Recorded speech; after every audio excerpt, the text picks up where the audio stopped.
don't know if it's going to rain or not. Let's do a March book haul. Now, this is outrageous. I'm not going to pretend like it's not. I don't really have any excuses, but as always, I will share with you what books I added to my collection this month and what I paid or didn't pay for them. This month there are four pretty distinct categories: publisher mail, books that I purchased used, books that were purchased for me through my job, and books that I received at a free yard sale that I hosted at my house. Let's start with the books that I purchased used. Now, I'm very, very fortunate to have a McKay's bookstore about 2 hours, hour and a half from where I live. I did trade in a number of books, which I received a $78 credit for. And with that money, I purchased these books. So I kind of consider them free because they were trade-ins, but, you know, everybody has a different perception of free. The first is Paradise by Toni Morrison. I have heard that her prose is absolutely stunning, and Paradise opens with a horrifying scene of mass violence and chronicles its genesis in an all-black small town in rural Oklahoma. I have not yet read any Toni Morrison. One of my goals for this year was to read a lot of Toni Morrison, so I really need to get on it. I started The Bluest Eye and wasn't vibing with it right now. I do think it's a book I do want to read in the future, but I just didn't vibe with it immediately, so I'm excited for Paradise. I also picked up a copy of Beloved, again by Toni Morrison, and this says, staring unflinchingly into the abyss of slavery, this spellbinding novel transforms history into a story as powerful as Exodus and as intimate as a lullaby. Seth, or Sethi, is the protagonist, was born a slave and escaped to Ohio, but 18 years later, she is still not free. I'm very eager to read some of Toni Morrison's work. I also picked up a copy of Nevermoor, which is the first book in the Trials of Morrigan Crow. I have been told that this is an absolutely phenomenal middle grades cozy story. I don't know how cozy it is, but Morrigan must compete in 4 dangerous trials against hundreds of other children, or she'll have to confront her deadly fate. Does not sound that cozy, does sound intriguing. I'm excited to read this. Also in the middle grades realm, I picked up a copy of Wildwood. This was recommended to me by a friend. I then checked it out from the library and didn't get around to it, but it has really pretty deckled edges, which I love. And it says, Prue McKeel's life is ordinary. That is, until her brother is abducted by a murder of crows and taken to the impassable wilderness, a dense, tangled forest on the edge of Portland. No one's ever gone in, or at least returned to tell of it. So I think this will be a really good, maybe spring or fall middle grades read. If you've read it and there's a good season for Wildwood, let me know. For a very long time, I have been missing out on reading An Ember in the Ashes by Sabaa Tahir. Very, very excited. I am just now realizing that this was a $5.99 special edition and I paid $8.25 for it, but whatever, that's fine. I've only heard amazing things about this series, and it says, Leia is a slave, Elias is a soldier, neither is free. Under the Martial Empire, Defiant is met with death. Leia and her family do not challenge the Empire, but they've seen what happened to those who do. When Leia's brother is arrested for treason, she's forced to make a decision. In exchange for help from rebels who promise to rescue her brother, she will risk her life to spy for them within the Empire's greatest military academy. This sounds so good. I believe that this is just true fantasy, and I cannot wait to read it. For some time, I have wanted to read Our Missing Hearts by Celeste. It is about a 12-year-old bird gardener who lives a quiet existence with his loving father, a former linguist who now shelves books in a university library. His mother, Margaret, a Chinese-American poet, left without a trace when he was 9 years old.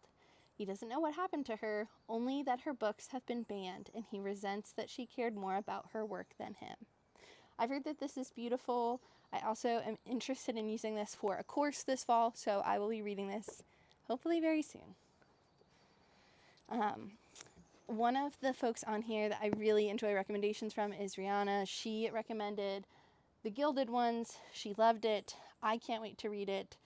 It says Outcast by Blood, Warrior by Choice. The cover is stunning. I always want to read more Black fantasy, so I'm very excited to check out the Gilded one by Namina Forna. Now, I'm not usually a big shelf trophy person, but I did purchase 2 shelf trophies. The first is Lobizona by Romina Garber. I recently read both Lobizona and Cazadora, and they were absolutely phenomenal. This is the story of an undocumented teen in the US whose mother is also undocumented, and there's something different about her. She experiences this illness once a month, and when ICE takes her mother, her entire life changes. She starts to learn a lot about the past that she and her family have been running from. It's phenomenal. I also picked up a copy of The Christmas Tree Farm. I recently received a physical arc of the Strawberry Patch Pancake House, and I'm just going to be honest, I really want to line them up on my shelf with their little houses. I think it's so cute. I really like this series. I could very much see myself rereading The Christmas Tree Farm every winter season because I adored it. Brief pause for me to bring in a second stool to stack up other books on because I can't put them back on the first one. I am nervous that it's going to start to rain, so if I change outfits mid-episode, we're just going to let it be. I also received a number of books through my job this month. I teach first-year seminar at a university, and I teach a number of classes. A new class I am teaching this fall is on brain rot and the ethics and philosophy of using social media, and the students will ultimately have to create their own personal social media and internet philosophy. So I did receive a copy of Over the Influence, Why Social Media is Toxic for Women and Girls and How We Can Take It Back. I will not be using this as a textbook for my class, but I am interested in seeing if there are segments of this that I can use in my course.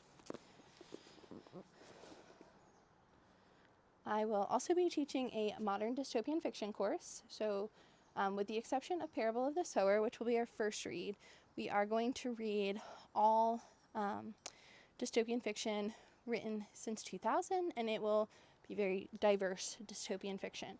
The first book that I received for that course is Blackfish City. When a strange new visitor arrives in a floating city in the Arctic, humanity's last hope after the ravage of climate change, the city is entranced. She's riding an orca and has a polar bear at her beck and call. She's called the Orcamancer, and she very subtly unites 4 desperate people to stage unprecedented acts of resistance.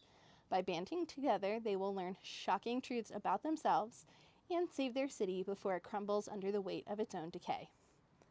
That sounds amazing. Is it raining? I don't think so. We're going to keep going. I also received a copy of Our Missing Hearts through my job because I requested this before I thrifted it. It's going to stay for now. I also received a copy of Fable at the End of the World by Ava Reid. I heard this is very Hunger Games inspired and sapphic, and I also teach a class on the Hunger Games, so this felt really appropriate. I don't know very much else, but I am going to read it pretty soon, so stay tuned if you want a recap. I read Chain Gang All-Stars 2 years ago from the library. It was mind-blowing and incredible, and I want to use it in that course as an optional read because it is so violent that I don't feel right requiring it of every student, but I did want my own copy. And Chain Gang All-Stars by Nana Kwame Adjei-Brenyah is set in a not very future world where for-profit prisons have decided to maximize their profit on incarcerated people, that they will allow them to opt into gladiator-style death matches to potentially earn their freedom. And in the meantime, they are airing these matches, and it has become like the most beloved sport in the country. And it's devastating, but such an important read. If you have not yet read this and you can handle reading some pretty insane on-page violence, I would recommend it. And the last is The Blueprint. I'm going to read this excerpt. In the vein of Octavia E. Butler and Margaret Atwood, a harrowing novel set in an alternate United States, a world of injustice and bondage in which a young black woman becomes the concubine of a powerful white government official and must face dangerous consequences. I did not want to bring Handmaid's Tale into this class because I feel like that's been done. It's very white feminism, which, you know, it has a place and time, but I'm going to bring this into the class, and I think it will be really interesting. It is not full out raining, but it's just starting to drizzle, so we're going to relocate this game. It's our safe, I promise. It is barely even a drizzle. Hi friends, welcome to the over here part of my deck with no drizzle. If the books were anything but paper, I would have stayed over there because it was like 2 drops. But I'm not subjecting my books to potential water damage. I should grab this tools, hang on. Is this my best ever lighting? No. Is it the 30th and I'm recording an end of the month video, so we're going to persevere? Yes. So we got through the books that I purchased used and the books that I was purchased for my job. Like I mentioned earlier, I hosted a free yard sale at my house with my friends so that we could give each other cool stuff. And then we found homes for the rest of the things. But some of my friends are bookish, so I did pick up a few books. I did get an ARC copy of The Ride of Her Life. I read an e-ARC of this and loved it. It is a sapphic cowgirl romance. So, yeah, top-notch stuff. I was thrilled to see a copy of Two Twisted Crowns because I really liked One Dark Window, and I've just never gotten around to reading this. I think I need to take that off of my wish list. I also got a copy of the first installment of Jujustsu Kaisen. I know basically nothing about manga. I'm really out of my depth. However, I have a really good friend who I share a very strong taste in reading with, and they love this, so I'm going to check it out. And then a classic book talk book that I have never read is The Night Circus by Erin Morgenstern. I have been curious about it, been interested in it, but have yet to pick it up. I don't know really anything about the plot. I kind of hope to keep it that way, but I am hoping that The Night Circus will be, for me, what I hoped I would get from Caraval. I'm a Caraval hater. I'm sorry. The premise was so cool. The world building was so cool. The plot was like so not my jam. I'm not judging if you loved it, but I didn't. Now this is the outrageously generous, kind, amazing stack of publisher and author mail that I received this month. And I am going to read you the summary of every single one of these books because I want you to know what they're about.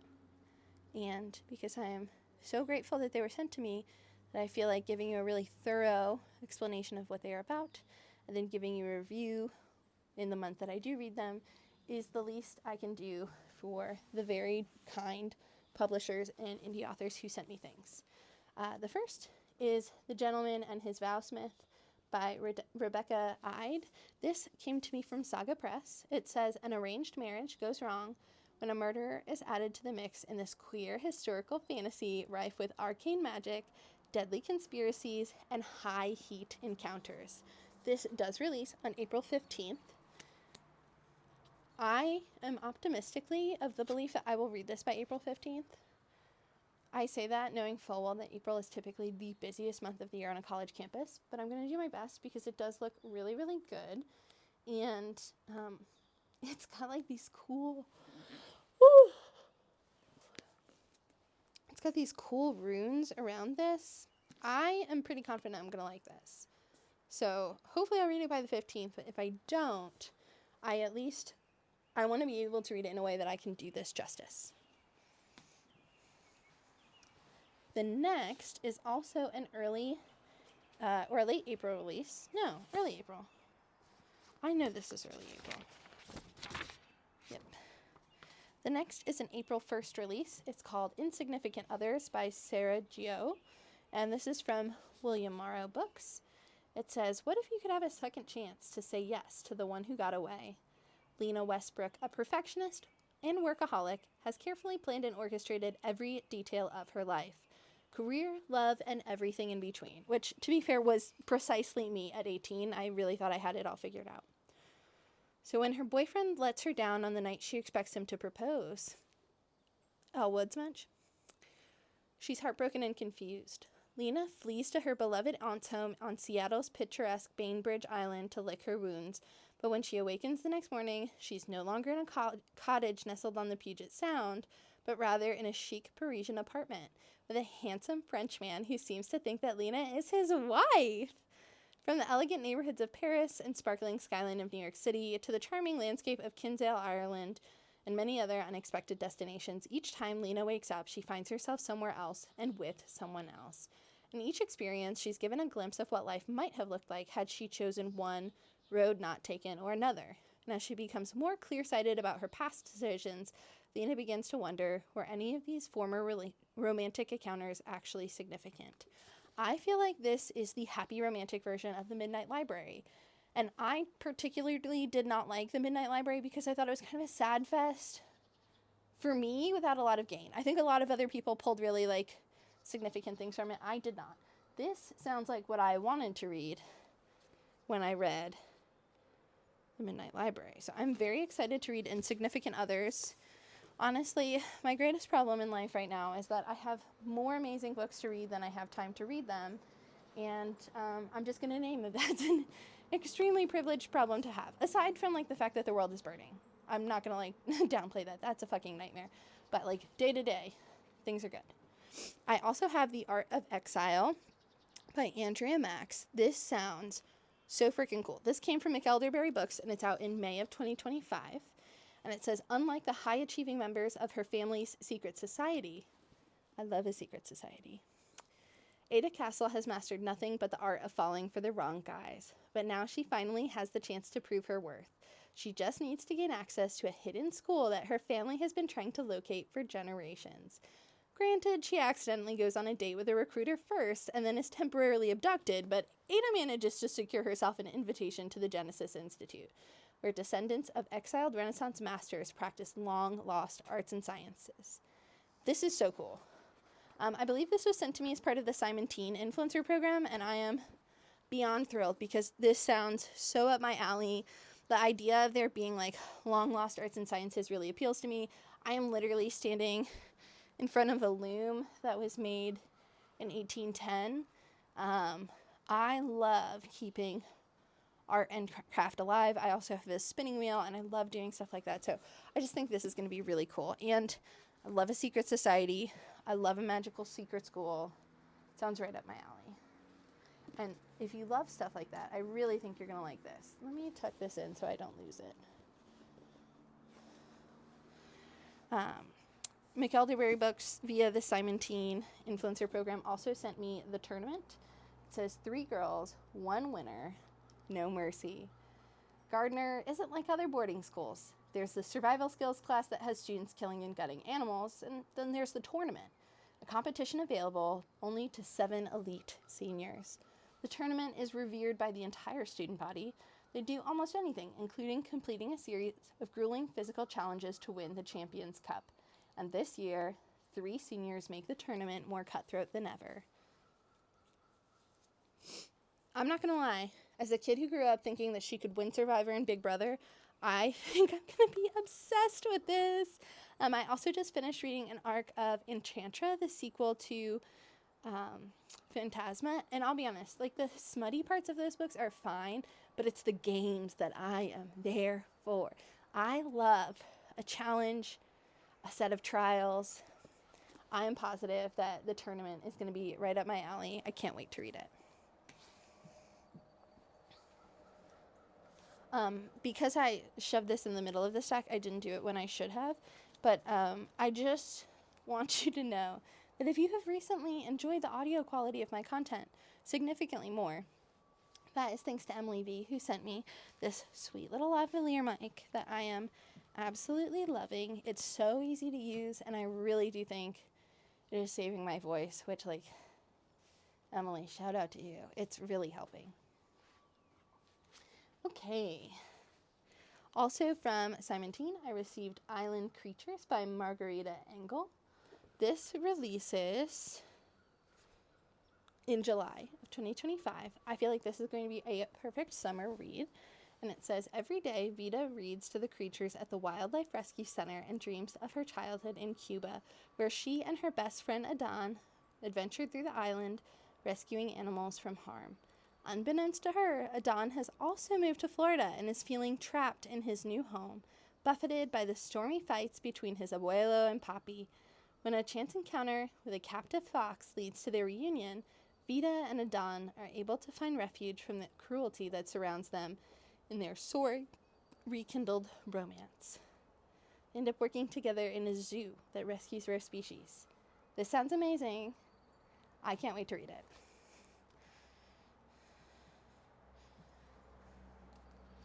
Now this is from my Blackstone Insiders program, so thank you to Blackstone. They sent me The Ends of Things by Sandra Chiwalkowska. This is like a thriller, which normally isn't my vibe, but it actually sounds really, really good. So, it is a propulsive literary debut. The End of All Things is a thrilling suspense perfect for fans of The White Lotus and authors like Catherine Steadman and Rachel Hawkins. She thought she had the perfect life until she met a stranger in paradise. Laura Phillips always wanted to travel the world, but was too afraid to go it alone. So when her new boyfriend, Dave, invites her on a romantic getaway to the remote island of Eleuthera in the Bahamas, she jumps at the chance. As soon as they arrive at the Pink Sands Resort, Laura and Dave are handed cocktails garnished with umbrellas and led to a luxurious suite. It's a lover's paradise. But when they head down to the pristine beach, Laura notices an oddity among the sunbathing couples, a woman vacationing alone. Intrigued, Laura befriends the woman Diana, and they spend time together. Laura feels herself telling Diana secrets she's never shared with anyone. But when Diana unexpectedly disappears, Laura realizes how little she knows about the mysterious woman. I think that sounds pretty intense and good. Let's make sure my mic is still on. Sure is. This one is called Cupid on the Loose by John J. Jacobson.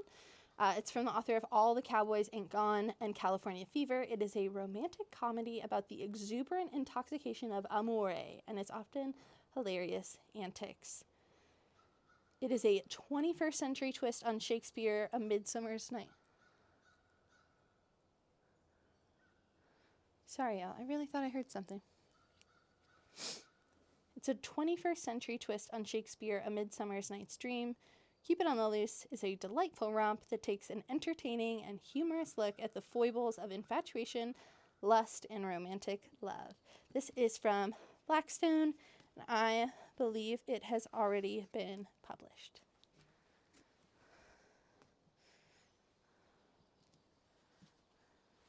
This one sounds really, really fascinating. This is The Secrets of Flowers. Our smallest treasures can hold the biggest mysteries. 1 year after her husband's death, Emma has become a wallflower, hiding among the brighter blooms in the florist where she works. But when a colleague invites her to a talk on the Titanic, she begins a quest to uncover who arranged the flowers on board. As Emma discovers the lost story of the girl and the great ship, she realizes that flowers may unlock long-buried secrets in her own life. Will she be able to unlock the mystery of the Titanic and her own heart, too? I think that sounds awesome.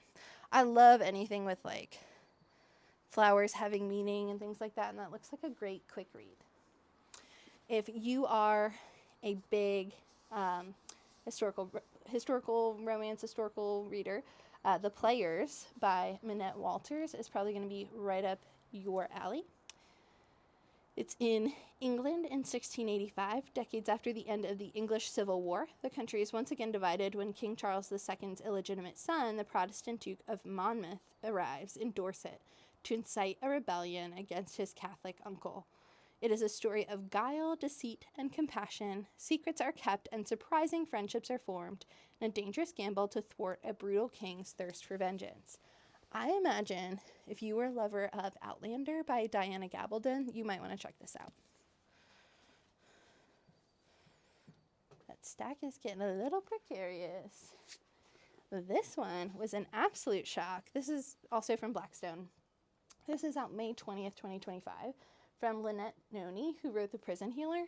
But this is contemporary. So this is about Xander Rune, who is the darling of Hollywood until he fell from glory and was labeled a problematic bad boy. His public image needs fixing fast, or he'll lose the role of a lifetime and all his dreams with it.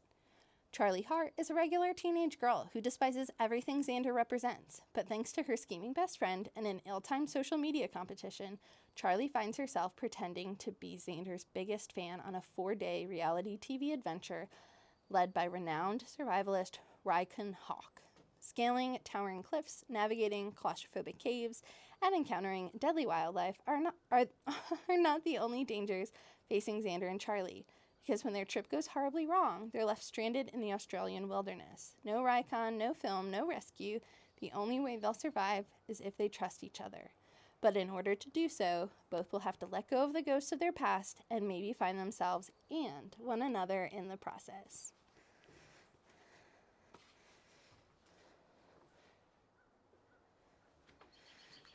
I'm not gonna lie, one of my top books that came in this month is Wandering Wild. I'm very excited. This also is probably my top 3. This book might be about Zinnia by Brittany Morris. This is from Simon Teen. It says 2 moments in time, 2 very different girls, and one story that connects them both.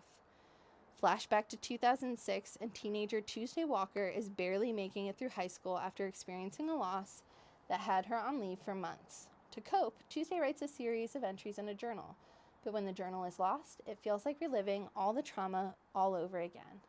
Tuesday's search for the journal uncovers dangerous secrets about her past, her crush, and her mother's story. If Tuesday isn't careful in her search, Zinnia will reap the consequences in the present. That sounds so good. And it really is just a beautiful cover. All right. Just a few more, but honestly some of the most exciting ones. I was sent a copy of Find Your Fight through Greenleaf Publishing. Make your voice heard for the causes that matter most. It is about speaking out, sparking controversy, fighting for what matters most. With authenticity and purpose, Rudiman details his many successes and more than a few setbacks to illustrate these lessons in action. Complementing his stories are profiles of notable activists and advocates from the past and present. Urgent and unapologetic, this practical and empowering guide teaches the next generation of activists and advocates how to step up, shout out, and start doing the hard work of bringing lasting change. Now, I think books like this are a toss-up on whether or not I will find them to be preachy or helpful. But I am very, very excited. It's a pretty quick read to check it out. And hopefully gain some really great info. I also sent a copy of It All Comes Back to You from Forever. I have heard that this is a gut-wrenching, heartbreaking romance. An unforgettable and heart-wrenching romance about a woman haunted by her past and the man who could never let her go. This is going to hurt me. 2 broken hearts, 2 terrible secrets. I will be reading it soon. I do read a lot more romance in the full out summertime, so that one might take me a while, but I will get to it. Now, the folks at Tor, I don't know what I did to deserve this, but they sent me 2 of my most anticipated reads of the year, The Incandescent by Emily Tesh and Gifted and Talented by Olive E. Blake. And the only reason Hannah, edit that one out. The only reason I haven't already read these is because I received them during the Trans Rights Readathon, and I am trying very, very diligently to only read books by trans and non-binary people during the Trans Rights Readathon. But I do really want to read these. I can't wait. Okay. So The Incandescent by Emily Tesh, who you probably recognize from Silver in the Wood. It says, Dr. Walden is the director of magic at Chetwood School and one of the most powerful magicians in England. Her days consist of meetings, teaching A-level invocation to 4 talented, chaotic 6th formers, more meetings, and securing the school's boundaries from demonic incursions. Walden is good at her job. No. Walden is great at her job, but demons are masters of manipulation. It's her responsibility to keep her school, with its 600 students and centuries-old legacy, safe, and it's possible the entity Walden most needs to keep her school safe from is herself. Oh, I can't wait to read this. I'm so excited. Oh, I'm so excited. I want to read it right now. Okay.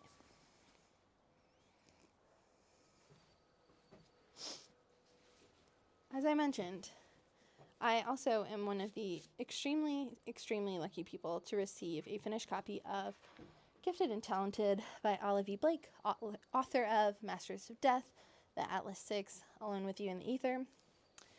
And it says, when there's a will, there's a war.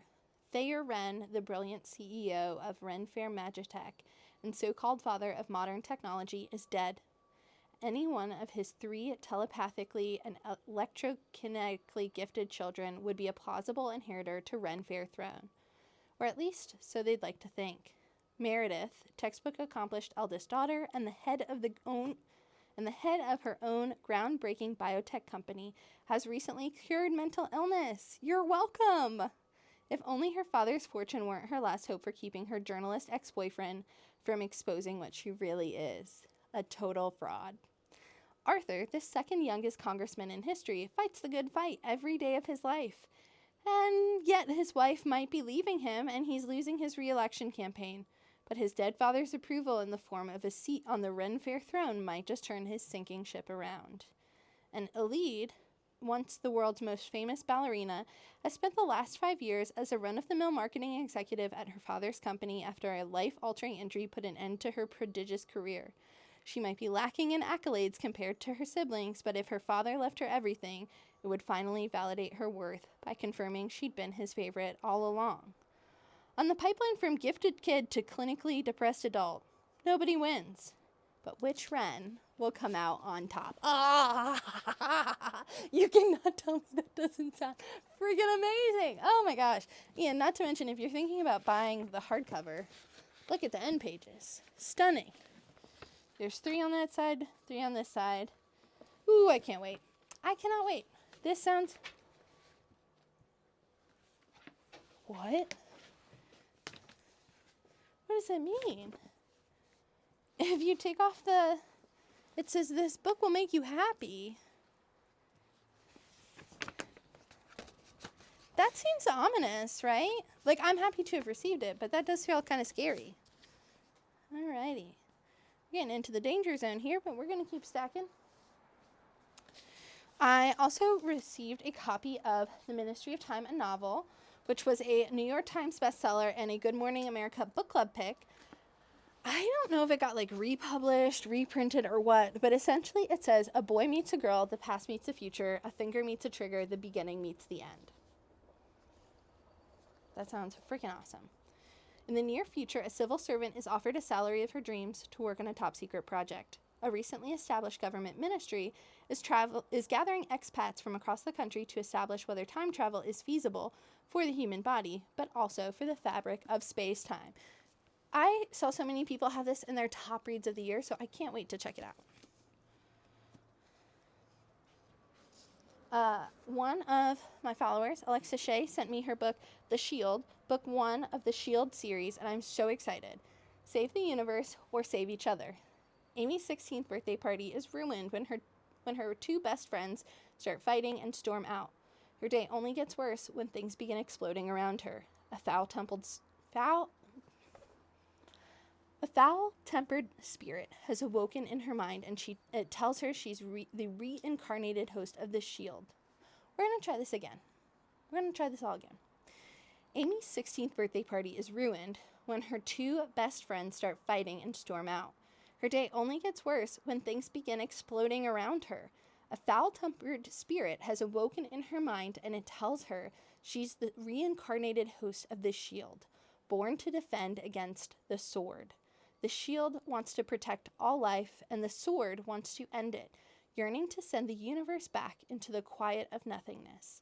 The 2 spirits have been locked in a cycle of battle, death, and rebirth for millennia. But Amy isn't a violent person. She can't even eat meat. She just wants to do well in school and to get into her dream college, not fight someone potentially to the death.